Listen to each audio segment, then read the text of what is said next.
Hi my lovely mommies and my handsome daddies. So welcome back to my channel again. आप वहीं से आए ना पिछली वाली वीडियो से, आई बटन को प्रेस करके वहीं से आए ना.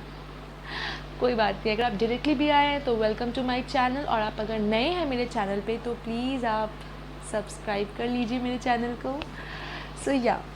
तो आज आपको बता दिया गया था ऑलरेडी कि आपको मैंने बताया था कि आज पूरे इसके टॉपिक पे जो पिछला वाला वीडियो था उसको छोड़ के, वो तो समरी था, इसमें हम पूरे डिटेल में बात करेंगे. बट आप टेंशन मत लो, आप डरो मत, 1-2 घंटे का वीडियो होने वाला नहीं है. मैं इसको भी शॉर्ट ही करूँगी आपके लिए, प्लीज़. सो आप ध्यान से सुने. सो फर्स्ट प्रॉब्लम जो हमने डिस्कस की थी दैट इज़ जॉन्डिस, करेक्ट.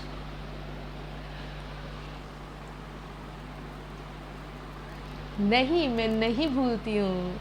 आप भूल जाएंगे बट मैं नहीं भूलूँगी. Yes, so welcome to my channel Mama Lion. And please video start करने से पहले वीडियो को शेयर करें, लाइक करें एंड वंस अगेन सब्सक्राइब करें प्लीज़. ये बहुत ही इन्फॉर्मेटिव वीडियो है. ये क्या, सारी वीडियो इन्फॉर्मेटिव होती है, तो प्लीज़ आप इसको शेयर कर दें please please please. I love you. So अब हम स्टार्ट करते हैं. Let's get started. तो मैं बता देती हूँ, जॉन्डिस जब होता है ना, बेबी बर्थ होता है जैसे ही,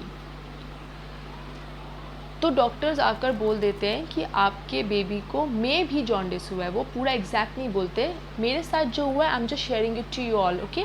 तो डॉक्टर बोलते हैं कि आपके बेबी को जॉन्डिस में भी हुआ है because your baby looks bit yellowish. ठीक है, ये मेरे बेबी का नहीं है, ये सारे बेबीज़ का यही है. जितने भी बेबीज़ बॉर्न होते हैं सब येलो लगते हैं. I don't know why but लगते हैं.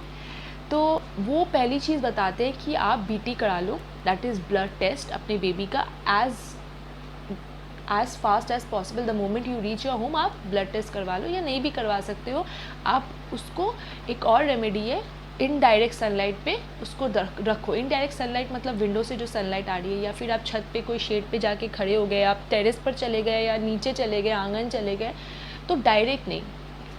तो ये बोलते हैं वो. But most of the parents, जैसे कि मैंने कोई रिस्क नहीं लिया. I just went to the clinic and मैंने ब्लड टेस्ट करवा लिया.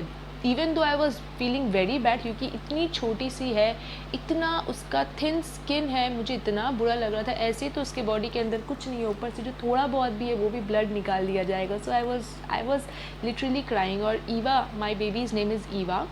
So Eva's dad was also very unhappy, and you know the moment she started crying he was looking here and here, peeping outside कि क्या हो रहा है नहीं हो रहा है. So I said chill, relax, ये जो भी हो रहा है सोचो इसके अच्छे के लिए हो रहा है. So first thing ये होता है. एंड माशाल्लाह से जो जॉन्डिस का जो भी टेस्ट आया था दैट वाज ऑल नेगेटिव. कोई जॉन्डिस नहीं था. उसको इनडायरेक्ट सनलाइट पे उसको एक्सपोज कर दिया गया तो वो ठीक हो गया. ये सारे बच्चों के संग यही होता है. This is very common. अगर आपका बच्चा भी येलो दिख रहा है तो आप प्लीज़ उसको इनडायरेक्ट सनलाइट पे लेके जाइए. बट माय सजेशन इज़ आप प्लीज़ ब्लड टेस्ट भी करवाइए, क्योंकि मन में कभी कभी ये रहता है ना, तो वो निकल जाता है. फर्स्ट थिंग वो हो गया. Now second thing is bloated belly. Bloated belly basically होता है, ये bloated belly and colic pain, ये दो सेम चीज़ होती है. ठीक है, colic pain, bloated belly same होता है. जब पेट पे कॉलिक हो जाता है तो पेट जो है हमारे बेबी का जो पेट है वो ऑलरेडी ब्लोटेड हो जाता है. क्योंकि फर्स्ट वो पैसिफायर लेते हैं. पैसिफायर जो चुसनी बोलते हैं हम लोग, निप्पल पैसिफायर सूदर जो होता है वो. तो वो जब उसको सक करते हैं तो उससे बहुत हवा जो बेबी एब्जॉर्ब कर लेता है फर्स्ट. देन बेबी मुंह खोल कर वाह वाह करके रोता है. तो उससे भी क्या होता है, वो बहुत ज़्यादा एयर को खा जाता है. थर्ड थिंग जो है, जब वो मिल्क पीता है तो बहुत लोग ध्यान नहीं देते और बेबी का मिल्क ख़त्म हो गया बट वो मिल्क को टानते रहता है या टानते रहती है. तो इससे क्या होता है, एयर जाता है, पेट में एयर बनता है और जगह जगह में एयर बन जाता है. सो ये ब्लोटेड बेली के फॉर्म में हो जाता है. बट बेसिकली ये कॉलिक पेन है. तो कॉलिक पेन बेबीज़ में इतना कॉमन है भाई, इतना कॉमन है. जैसे कि खाने में चावल, दिन में चावल चाहिए, बेबी को कॉलिक पेन होना ही चाहिए. मतलब वो बेबी नहीं कहलाएगा अगर उसको कॉलिक पेन नहीं हुआ तो, बिकॉज वो सारा दिन मिल्क पीते हैं. सो आपको मैंने अपने पिछले वीडियो में भी बताया था, अगर आपने देखा होगा, कि बेबी सारा दिन मिल्क पीते हैं, सो दिस इज़ द रीज़न उनको कॉलिक पेन बहुत ज़्यादा होता है। ग्राइप वाटर और डेकोलिक आपको अपने घर पे एक शोकेस की तरह रख देना होगा। जब भी आप कहीं भी जाओगे, फ़ोन कैरी करो, पर्स कैरी करो या ना करो, कुछ भी कैरी करो, रूम का की कैरी करो, बाइक का की कैरी करो, कार का की कैरी करो या ना करो, आप बेबी का डेकोलिक या ग्राइप वाटर ज़रूर कैरी करना। ये डेकोलिक और ये ग्राइप वाटर, ये दो जो मेडिसिन मैं आपको बता रही हूँ, this is like magic, these are like magical है। ग्राइप वाटर का तो मुझे पता नहीं है, बट मैंने बहुत अपने फ्रेंड से सुना है इट वर्कड, बट मैंने हमेशा से ईवा के लिए डेकोलिक ही यूज़ किया है एंड इट वर्कड मैजिकली। अगर टमी, मैं पहले सोचती थी कि टमी पेन हो रहा है या नहीं हो रहा है, मैं मेडिसिन दे दूँगी तो उसको कैसा लगेगा, बट ये इसका कोई साइड इफ़ेक्ट नहीं है। आप अगर बेबी को मेडिसिन दे भी रहे हो तो अगर ठीक कर लें तो वो ठीक कर देगा, बट अगर उसको मान लो कि अगर पेन नहीं हो रहा है तो कोई साइड इफ़ेक्ट नहीं है। बेबीज़ का हमेशा मेडिसिन ऐसा बनता है कि उसको कभी साइड इफ़ेक्ट्स नहीं होता है बेबी के मेडिसिन में। नेक्स्ट इज़ आपको रखना ही पड़ेगा ये दो चीज़ें, डेकोलिक तो आपको रखना ही पड़ेगा। मेरी मम्मी के घर पे मैं जाती हूँ तो मम्मी एक मंगा के मेरी मम्मी ने रख दिया है एंड एक मेरे घर पे है, बस ये दो है। तो जब भी उसको पेन होता है, जब मैं उसको ड्रॉप्स हिसाब से, मतलब ड्रॉप्स काउंटिंग वो डॉक्टर ने मुझे बता दिया है, वेट के हिसाब से वो ड्रॉप्स बढ़ता है। तो आप अगर सोचो कि आज 5 ड्रॉप पी रहा है तो आफ्टर 2 मंथ्स आपका बेबी 5 ड्रॉप ही पिएगा, तो दैट इज़ नॉट ओके, क्योंकि वो उसको असर नहीं करेगा। फिर आपको लगेगा कि डेकोलिक की गलती है, नहीं, आप गलती आपके डॉक्टर की, अगर वो कम डोज दे रहे हैं तो डोज एकदम एप्ट होना चाहिए। सो हाँ, तो ये चीज़ हो गया। तो वो जैसे ही डेकोलिक लेती है, जैसे जादू हो जाता है and with in 1 minute, not even 1 minute, less than 1 minute वो ओके हो जाती है। बिल्कुल भी वो इतनी ओके हो जाती है, मतलब बहुत अच्छा लगता है मुझे देखकर। सो ये हो गया कॉलिक पेन, भी साइड कर दो। Next is diarrhoea. डायरिया जो होता है बेबीज़ में बहुत कॉमन होता है। वो बेबीज़ को जब वो टीदिंग फेज़ में आते हैं, वो कुछ भी चीज़ें लेकर मुंह पे खाने लगते हैं, कभी कुछ कपड़ा दे दो, कुछ भी, मतलब कुछ भी, वो कुछ भी खा लेती है। वो मेरा, आज मैं कंटेंट लिखी तो मेरा कॉपी का पेजेस खाने लग गई वो, तो मैं डर गई। मेरा पेन खा रही थी वो, and that is very dangerous and risky. Pen में कैप नहीं है, सो बेबीज़ के लिए बहुत ज़्यादा रिस्की है ये। तो ये सारा वो खा जाती है। वो मेरा चार्जर खा जाती है, रिमोट खा जाती है। वो अपना फीदर सूदर को वो कुछ नहीं करती है। She doesn't play with her rattles and all, जो एक्चुअली टीदिंग के लिए बनाए गए वो सब साइड पे, वो कभी पिलो खाएगी, ऐसा वो करती है। तो सारे बच्चे ऐसा करते हैं एंड ये सारी चीज़ें जो है कहीं ना कहीं डस्ट पार्टिकल्स होता है। ईवा का जो रैटल होता है, मैं हमेशा उसको साफ़ करती हूँ, वाइप से पोंछती हूँ, बॉयल भी कर देती हूँ कभी कभी, बट वो खुद का खाती नहीं है, वो इधर उधर खाती है। अब मैं पिलो को, रिमोट को तो रोज़ बॉयल नहीं कर सकती ना, बट कहीं ना कहीं से वो ग्रैब कर ही लेती है, क्योंकि वो माशाल्लाह से क्रॉल कर रही है, तो वो ग्रैब कर ही लेती है। तो ये हो ही जाता है। मैं भी सोची थी कि नहीं, उसको कुछ नहीं खाने दूंगी मैं, नहीं, बट वो खा लेती है, वो पहुँच ही जाती है उस स्पॉट में, मुझे नहीं पता कैसे पहुँच जाती है वो।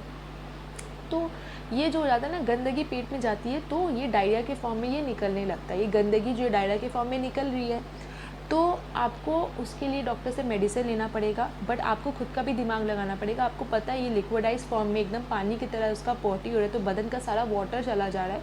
तो आप ORS एक बार डॉक्टर से पूछ के ORS दे दो, देना ही चाहिए बेबीज़ को, ठीक है। तो ये हो गया डायरिया।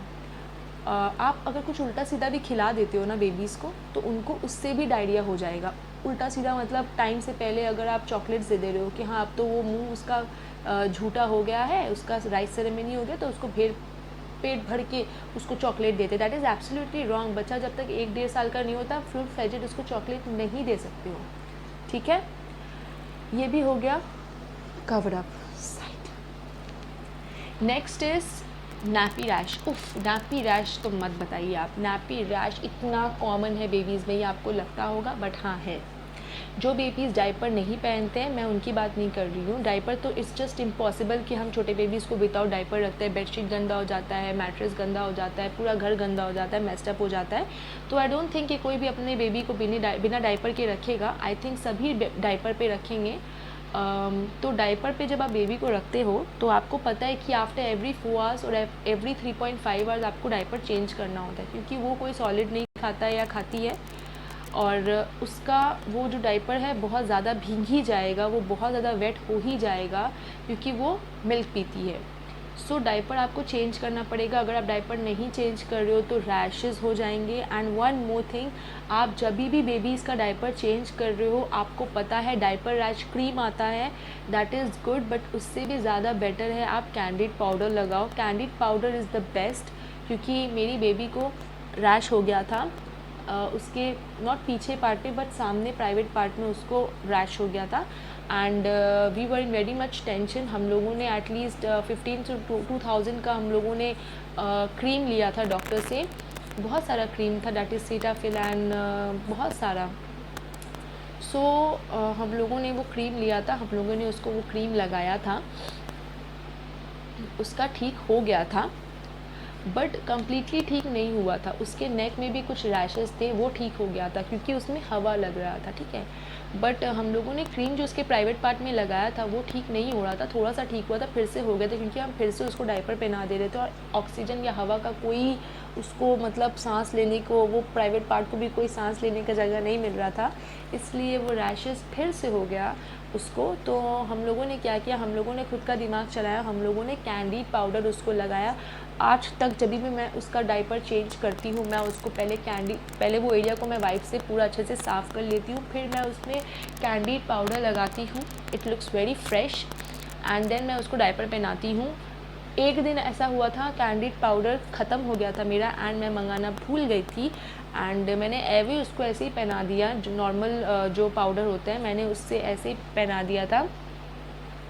सो क्या हो गया था, वो बहुत ज़्यादा मतलब रैशेस फिर से भरने लग रहा था ना। आई गॉट स्कैर्ड कि ये क्या हो गया, एक दिन मैंने नहीं लगा और ये हो गया।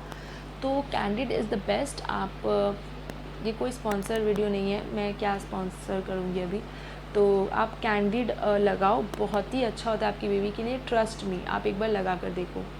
तो ये भी हो गया। एंड डायपर रैश को आप मतलब ये मत समझना कि बहुत ही आम चीज़ है या बहुत ही हल्के में ले लो, क्योंकि ये चेंज हो जाता है, बेबी के मूड को चेंज कर देता है, बेबी फंसी हो जाता है, खाना नहीं खाने मांगेगा, कुछ नहीं करने मांगेगा, इससे उसके हेल्थ में इफ़ेक्ट होगा, क्योंकि उसको वो पार्ट उसका जल रहा है, आप समझ रहे हो, ही कैन नॉट और शी कैन नॉट टॉक, वो बात नहीं कर सकते हैं और वो जगह उनका बहुत जल रहा है, वो बैठ नहीं सकते, सो नहीं पा रहे ठीक से, एंड उनको बहुत ज़्यादा प्रॉब्लम हो रही है। एंड ये आस्ते आस्ते अगर ये बढ़ते जाए ना तो ये ब्लड निकलने लगता है वो जगह से।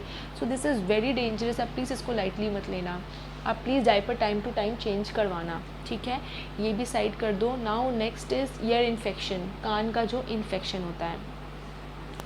तो एयर इन्फेक्शन जो होता है बेबी को बेसिकली होता है जब बेबी बात ले रहे होते हैं, छोटे बेबी जो होते हैं एकदम छोटे, जो लेट के बात लेते हैं, कभी कभी प्रॉब्लम हम लोग का भी हो ही जाता है, वो जब पानी डालते हैं हम लोग उसके, तो कभी कान में चला जाता है, कभी ये कान में चला जाता है, तो बेबी ऐसे ऐसे करता है तो वो पूरा अंदर चला जाता है। सो दिस इज़ द प्रॉब्लम। देखिए फिर ये कैमरा ऐसे हो गया, फाइन। तो वो अंदर चला जाता है कान का, तो उससे क्या होता है, वो अंदर पानी जो है बनाते रहता है कुछ, एंड बेबीज़ रात को सडनली रोने लगते हैं कि क्या हो गया, हम लोगों को समझ में नहीं आता है, तो वो कान में प्रॉब्लम ही होता है। आपको पता है आपका बेबी का पैटर्न, फालतू तो रोता नहीं है वो, और रोएगा भी तो एक टाइम पर रोएंगे, तो बच्चे फालतू रोते नहीं हैं, वो भूख के लिए रोते या फिर नींद के लिए रोते या फिर माँ बाप उनको चाहिए होता है इसलिए रोते हैं। तो वो जब रो रहे हैं तो आप समझो कि कुछ प्रॉब्लम है ना। मैं आपको दो डिफरेंस बता देती हूँ जो मेरे डॉक्टर ने मुझे बताया था, डैट इज़ आप कैसे पता लगाओगे कि उसका पेट दर्द है और आप कैसे पता लगाओगे कि उसके कान में दर्द है। कान में दर्द जो होता है वो आप कान नहीं भी साफ़ करोगे तो भी दर्द होगा, ओके। तो ये चीज़ में डिफ्रेंशिएट कैसे करें, जब उसके पेट में दर्द होगा, जब आप उसको बेड में रखोगे तो वो बच्चे बहुत ज़ोर से रोएंगे, ठीक है। एंड द मोमेंट आप उनको गोदी में ले लोगे वो बिल्कुल चुप हो जाएंगे, हंसने लगेंगे। फिर जब आप उनको बेड में रखोगे या गोदी पे लेके सुलाओगे वो कोई भी हालत से चुप नहीं होंगे। तो इस चीज़ में आप उनको मेडिसिन दे देना जो भी आपके डॉक्टर ने आपको प्रिस्क्राइब किया है। एंड जब ईयर इन्फेक्शन या ईयर पेन होता है, बेबी को ईयर में पेन हो जाता है, तो आप उसको बेड में रखो तो भी रोएंगे, आप उनको गोदी लो तो भी रोएंगे। तो आपको समझ में आ जाएगा कि उनका कान में कुछ प्रॉब्लम है। तो आपको कान में कोई भी जो ईयर की मेडिसिन आते हैं डॉक्टर ने आपको प्रिस्क्राइब किया होगा, अगर नहीं किया है तो प्लीज़ आप ले लो, क्योंकि कभी भी आपके बेबी को रात में कान में पेन हो सकता है एंड आप रात को डॉक्टर को फ़ोन नहीं कर सकते हो, एंड ये बहुत ही डेंजर होता है। मैं आपको अपने पर्सनल एक्सपीरियंस से बता रही हूँ। ये जो पेन है ईयर में, ये चेंज हो जाता है हाई फीवर होने लगता है। आप बहुत टेंशन ले लोगे रात में। अगर आपकी बेबी के साथ ऐसा हुआ तो आप बताओ, आप टेंशन नहीं लोगे क्या? लोगे ना। आधी रात को रो रही है, कान में दर्द हो गया, बुखार आ गया, तो इससे बेटर है कि आप एक डॉक्टर से दवाई लेकर रख लो ना घर पे। प्रॉब्लम क्या है? और जब मैं आपको बता दूँ, ये भी मेरा पर्सनल एक्सपीरियंस है, जब हाई फीवर हो जाता है बच्चे को, तो कोई बच्चों के जो सर पे जो है ना वो फीवर चढ़ जाता है एंड उनका आइज़ जो है वो बंद हो जाता है या आइज़ ऊपर हो जाता है एंड दे जस्ट फेंट एंड वो एकदम स्टिल हो जाते हैं। तो पेरेंट्स जो होते हैं बहुत डर जाते हैं। तो ये चीज़ आप प्लीज़ अवॉइड करें, ऐसा कुछ करें ना कि ये एक नौबत आए, ठीक है? तो इसको भी हम साइड कर देते हैं। नेक्स्ट आ जाते हैं हम क्रेडल कैप के ऊपर। क्रेडल कैप जो होता है वो सर पे जो है वो एक लेयर बन जाता है न्यूबॉर्न के। आप देखोगे हेयर, अगर आपने मुंडवाया नहीं है, हेयर है, हेयर के अंदर खुरखुर कुछ टाइप का स्कैल्प डस्की टाइप का कुछ होगा। तो आपको बाल को तो पूरा बेबी को बॉल्ड करना पड़ेगा, गंजा करना पड़ेगा। बट जब बेबी गंजा भी हो जाता है तो थोड़े थोड़े बाल आते हैं उसके अंदर, वो फिर वो सारा आ जाता है, स्कैल्प रूसी टाइप है। उसका रेमेडी यही है कि आपको बेबी को शैम्पू करवाना होगा जब आप बाथिंग करवा रहे हो तो। बट बेबी आपका बहुत छोटा है तो थोड़ा रोएगा, तो आप क्या कर सकते हो, आप मस्टर्ड ऑयल जो होता है जिसको हम सरसों का तेल बोलते हैं, आप बेबी के सर पे लगाकर छोड़ दो। आफ्टर हाफ एन आवर वो जो थिन कंघी होता है जिससे हम सर झाड़ते, एकदम पतली वाली जो डंडी, मतलब क्या बोलते हैं, पतली वाली कांटे की जो महीन कंघी जिसको हम लोग बोलते हैं, बेसिकली हमारे सर में जो लाइज होते हैं उसको निकालने के लिए। तो वो कोम से आप बेबी के ऑपोजिट डायरेक्शन में, मतलब ऑपोजिट, मतलब अगर हेयर इधर है तो आप ऐसे करो, तो वो क्या होता है, वो सारा जो डर्ट है वो उस कोम में आता है। मैं डर गई थी, मम्मी को बोली थी ये क्या कर रही है, क्योंकि बेबी का आप देखोगे यहाँ पर ना ये अभी भी करता है ईवा का, तो बेबी इसका होता है। तो मैं डर गई थी कंगी वंगी ये क्या कर रही है, but she said okay I am your mom, okay. So I said fine. तो ये भी हो गया, ये भी हटा दो। Now next is oral thrush. Oral thrush जो होता है, बच्चों को जो बहुत ज़्यादा मिल्क पीते हैं उनके ज़बान पे एक लेयर बन जाती है, ऊपर एक लेयर बन जाती है, तो उसको टाइम टू टाइम आपको साफ़ करना पड़ता है। क्योंकि अगर आप साफ़ नहीं करोगे तो आपका बेबी फिर मिल्क नहीं पिएगा, वो पूरा अवॉइड कर देगा मिल्क, वो नहीं पिएगा, उसको नहीं अच्छा लगेगा। एंड आपको एक ओरल थ्रश आपके डॉक्टर देते हैं लिखकर। ओरल थ्रश एक मेडिसिन आता है, खुद की तरफ से कुछ ग्लिसरीन विस्लिन प्लीज़ यूज़ मत करना। ऑल दिस आप ग्लिसरीन विस्लिन प्लीज़ यूज़ मत करना। डॉक्टर से प्रिस्क्राइब कर लो, डॉक्टर के पास तो आप जा ही रही हो, इतनी सारी महंगी मेडिसिन आप ले ही रहे हो, तो आप वो भी ले ही लो। तो वो क्या होता है, आपको हाथ धोकर 7 दिन तक आपका जब मन आपको लगे, बेबी का अगर टंग, वो उन्होंने 7 डेज़ बोला था, बट मुझे जब भी लगता था उसका टंग अगर गंदा है तो मैं लेती थी और अपने हाथ को साफ़ करके विद योर फिंगर आप ऐसे करके साफ़ कर दो, वो साफ़ हो जाता है। नाउ ये भी टॉपिक जो है सिंपल है, बेसिक है, तो इसको भी साइड कर देते हैं। Next that is cough, cold, nasal block, ये सारा ठीक है। तो बेबीज़ को ठंड बहुत जल्दी लग जाती है क्योंकि बेबीज़ बहुत डेलिकेट होते हैं, वो एक इन्वायरमेंट से नई इन्वायरमेंट में आते हैं। तो हमें बेबीज़ को ज़्यादा कवर भी नहीं करना पड़ता है, क्योंकि स्वेटिंग होने से भी ठंडा लग जाएगा, क्योंकि वो कपड़ा समझो एक भीग गया और भीगा कपड़ा आपका बेबी पहन रहा है, तो वो पानी वो अपनी बॉडी पे एब्जॉर्ब कर रहा है। तो ये भी जो चीज़ है ये भी प्रॉब्लम देती है। तो आपको क्या करना है कि आप अगर देख रहे हो आपका बेबी स्वेट हो रहा है तो आपको कपड़ा उसका चेंज करना पड़ेगा। पाउडर वाउडर लगा के उसको अच्छे से हीरोइन बना दो, एकदम चेंज कर दो उसका कपड़ा। एंड आपको ज़्यादा ढाकना वाकना नहीं है। डोंट स्वॉडल योर बेबी समर्स में। स्वॉडल के ऊपर भी I will make a video. तो अभी के लिए मैं आपको ये बोलूँगी कि इतना रैप करके इतना मत रखो गर्मी के टाइम, क्योंकि स्वेटिंग हो जाती है। सो आप बेबी को क्या कर सकते हो, आप वेदर के हिसाब से आप हल्का सा उसको मतलब एक ब्लैंकेट दे दो, हल्का कपड़ा पहना दो, ज़्यादा ओवर मत करो या ज़्यादा खुला भी मत रखो। आप समझ जो आपके वेदर अराउंड क्या चल रहा है, तो उसी हिसाब से आप क्लाइमेट देखकर आप अपने बेबी को देख लो क्या करना है, ठीक है। तो ये हो गया। बट बेबीज़ का जब सर्दी खांसी स्टार्ट हो जाता है तो उसका जो नोज़ है वो कम्प्लीटली ब्लॉक हो जाता है, तो बेबीज़ कैन नॉट ब्रीथ, तो वो मुंह से ही सांस लेते हैं। अब हम मुंह में भी अगर कुछ डाल देंगे तो वो सांस कहाँ से लेंगे। बॉटल तो डालना ही पड़ेगा पिलाने के लिए, तो वो नाक भी बंद हो जाता है और मुंह भी बंद हो जाता है। तो देखोगे आप बेबी बहुत फंसी और चिड़चिड़ा हो जाता है and they really don't want to be in this place. निकाला, ये लोग समझ नहीं रहे हैं मेरे साथ क्या कर रहा है, ये लोग क्या कर रहे हैं, मुझको दो कुछ, मेरे नाक को खोलो। And they see all these things inside their mind, I can feel that. So आपको क्या करना होगा, बेबीज़ का बहुत सारा नेज़ल ड्रॉप आया है, that is nasal saline spray, Otrivin and Nasivion, all for babies. तो आप एक एक नॉस्ट्रिल पे एक एक ड्रॉप दे सकते हो। बट ये जो नेज़ल सलाइन स्प्रे है, आप क्या करोगे, ये वाटर है, पूरा वाटर बेस्ड है and this is very much good for repeated use. उसमें लिखा भी रहता है। तो आपको दिन में 5 से 6 बार आपको फीडिंग के आधे घंटे पहले आपको एक एक नॉस्ट्रिल में देना है, या आपको जब भी लगे कि उसका नाक बंद है, शी इज़ फीलिंग रेस्टलेस, तो आप नाक के अंदर दे दो। तो 3-4 दिन तक ऐसे करोगे, उसका नाक ऑटोमेटिकली खुल जाएगा एंड वो फिर से मिल्क पीने लगेगी। ठीक है, हमने ये भी कवर अप कर लिया, हमने वो भी कवर अप कर लिया, हमने ये भी कवर अप कर लिया।